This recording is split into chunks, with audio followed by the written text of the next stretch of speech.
अजय अब स्नेहा के हर कदम पर नजर रखने लगा था।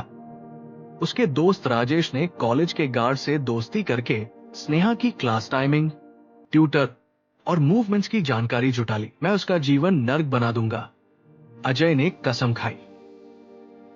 एक दिन अजय ने कॉलेज के नोटिस बोर्ड पर स्नेहा की फर्जी लव लेटर लगा दी।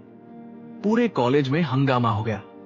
स्नेहा ने कॉलेज में रोते हुए कहा, मैंने ऐसा कुछ नहीं लिखा, लेकिन किसी ने उसकी बात नहीं मानी।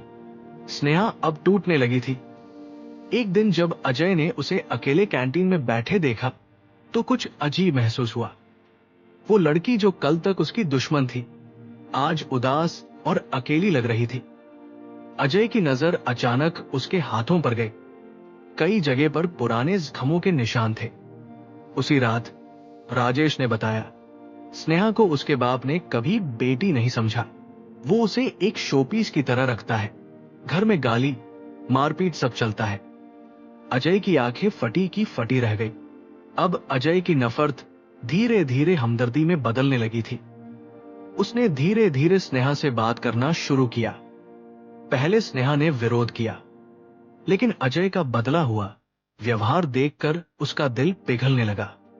एक दिन स्नेहा ने कहा, जिस दिन मैंने तुम्हें थप्पड़ मारा उस दिन मैं बहुत टूटी हुई थी और तुम मेरी सबसे आसान निशाना बन गए। अजय चुप रहा, लेकिन उसके मन में कुछ और चल रहा था। अब दोनों एक दूसरे के करीब आ चुके थे। लेकिन तभी अजय को राजेश से एक फाइल मिलती है, एक पुरानी एफआईआर रिपोर्ट। रिपोर्ट में लिखा था, विक्रम सिन्हा पर आरोप, राम नारायण, अजय के पिता की संदिग्ध दुर्घटना में भूमिका। अजय का खून खौल उठा। उसने मेरे बाप को मारा और अब मैं उसकी बेटी से प्यार कर रहा हूं। अजय अब दो हिस्सों में बंट चुका था। एक तरफ उसका प्यार, दूसरी तरफ उसका बदला। स्नेहा अब उसके जीवन का हिस्सा बन चुकी थी, लेकिन वो भूल नहीं पा रहा था कि उसी लड़की का बाप उसके पिता का कातिल था। एक रात उसने खुद से कहा, या तो मैं एक बेटा बनूं या एक प्रेमी। अजय ने स्नेहा से सारी बात कह दी। स्नेहा हिल गई।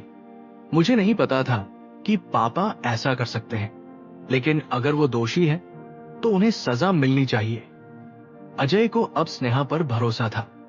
दोनों ने मिलकर विक्रम सिन्हा के खिलाफ सबूत इकट्ठे करने शुरू किए। जैसे ही विक्रम सिन्हा को शक हुआ, उसने अजय को धमकाना शुरू कर दिया। तू क्या समझता है, मेरी बेटी से प्यार करके मुझे गिरा देगा? लेकिन अजय अब डरने वालों में से नहीं था।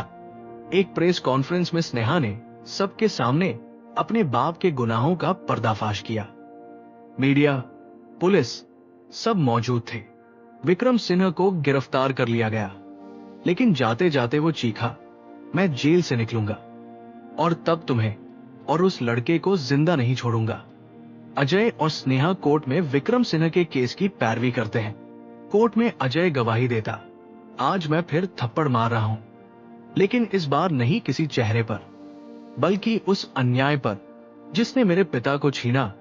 जज का फैसला आता है, विक्रम सिन्हा को उम्र कैद।